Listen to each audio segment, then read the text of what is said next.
local real estate market continues to bustle with activity. And here with a breakdown of the latest numbers, today's CI Home sponsor, Ryan Dallas Real Estate. President Jillian Landon joins us with all the details. Hi, Jillian. Hello, good afternoon. Well, welcome back. Thank you. Thanks for having me. What trends are we seeing? I'm sure there's lots of them nationally, but what specifically are you guys looking at locally that are sort of, in flux right now? Yeah, so the big headline, the big story in our local market continues to be the number of homes for sale, and that's an incredibly tight number of homes for sale. So that's been something that we've been watching as a team, helping to educate people on. Coming out of January, looking year over year, February compared to last February, down 65% even this month or last month compared to January, another 20% decrease in the number of homes available. So what that means, though, for people who are buying is they might have to spend a little bit more because there's not as many available? That's correct. Yeah, prices have stayed really strong because of that. Low competition, of course, for people who are looking to sell their homes. That means it's a good time to have the conversation about what your home could sell for today, because we are seeing prices protected by that low inventory. And, of course, buyers acting quickly because they also want to take advantage of interest rates. And so a lot of very favorable factors, both for home buyers, home sellers. Days on market is also down, so 39 days fewer in terms of time on the market this February compared to last February. Of course, for sellers, that's money in your pocket too, because that's one less month of carrying time. And typically, of course, when you're selling faster, you're also making a little bit more money. So a lot of good opportunities in the market, helping to educate people about if there's a possibility of considering a move in 2021. Let's have the conversation now. Let's look at some of the options. Let's look at ways to give you an advantage and plan ahead. You've got some great tips for home sellers, I guess, if they want to get the most bang for their buck and get the top dollar. What are your 5 tips? So that's a lot of things that people ask often is how do we kind of make some small improvements but get a good return on it? And a lot of times there are things that we can do that we don't see that dollar for dollar return. But I've got a list of about 5 that I typically recommend to homeowners that as we're considering putting the home on the market, things to keep in mind. So the first, of course, is that drive-by test.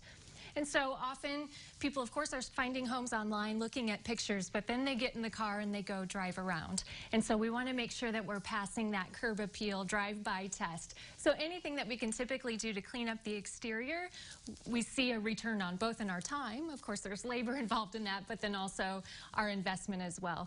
Moving inside the home, I often tell people that updating the light fixtures goes a long way.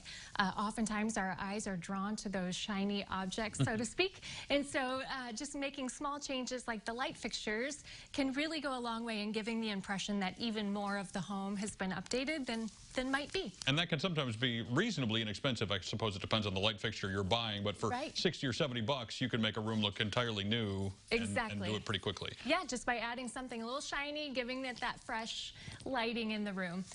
Neutralizing the paint is something that I often tell people.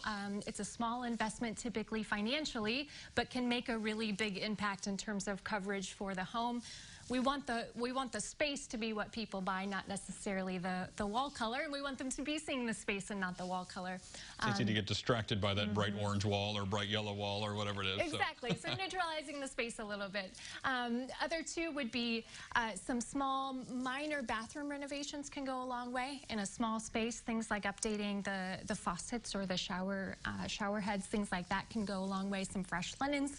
And then the last one would be just if we have the budget or we have the time, which now in today's market, you might just want to make a move quicker.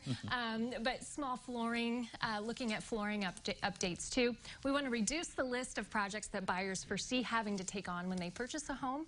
And so flooring is usually one of those where people will walk through and say, oh, I'm going to have to do the carpets, or I'm going to have to do this flooring, and all of a sudden that becomes maybe a bigger ticket item that they want. So reducing that for them.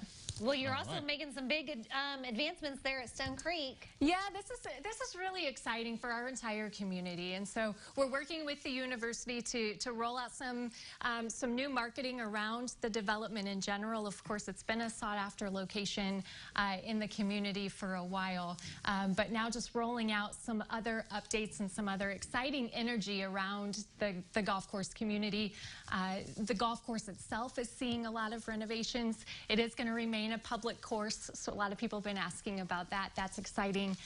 There is some talk, and we're hoping for some news soon about a new restaurant out at the development. See, this is big news. And some other clubhouse changes, so that'll be exciting for people to hear. And then there's also some undeveloped land out there in the community. It covers 500 acres there in southeast Urbana. And so with the donation of this land to the university, some of the colleges are going to get to utilize some of that undeveloped space. So that'll be exciting for people to see too. So just a lot of good energy out there in southeast Urbana. I remember there was like this terrible news that everything was closing, and then all of a sudden there was this great news that it was going to the university. So thanks for the update on that, Jillian. We appreciate it. Absolutely. All of those details, including the tips she gave you and more, can be found on our website. There's a link to their Facebook page there as well. Just go to CILiving.tv.